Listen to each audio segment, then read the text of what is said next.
You ever get that feeling where a place just does not match the weight of its own history? Because that is Ballyhalbert. At first glance, it is just quiet roads, open sky, flat fields, sea air, and a few surviving bits and pieces.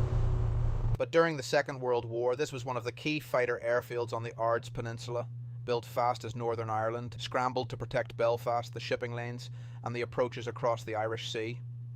Construction started in 1940. The airfield was operational by June 1941.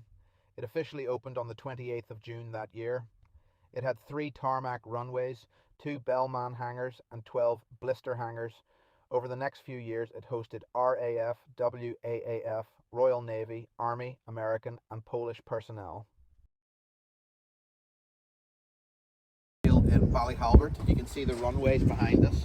This is where the hangars would have been, where these 2 big mounds are. I think there would have been 2 hangars there, maybe 3, 4. Would have had the Hurricanes, the Spitfires, all that sort of thing.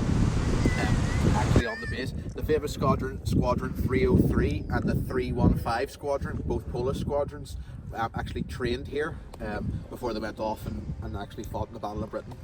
And then we've got the aerial tower here. So this is the actual traffic control or air traffic control tower.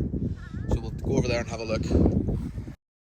So as we drive along this old runway, we are not just driving on a bit of forgotten tarmac. We are moving over a surface that was laid for war.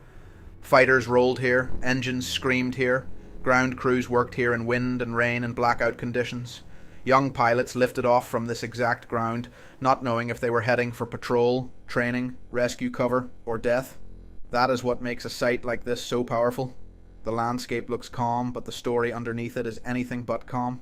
And look at the runway itself. This is how the place worked.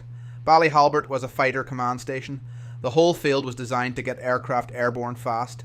Aircraft were dispersed around the site so they would not all be destroyed in one strike. Pilots were kept on readiness. Orders were passed through operations. The underground operations room, built about 3 miles away, controlled patrols over the Irish Sea and as far south as off Dublin Bay.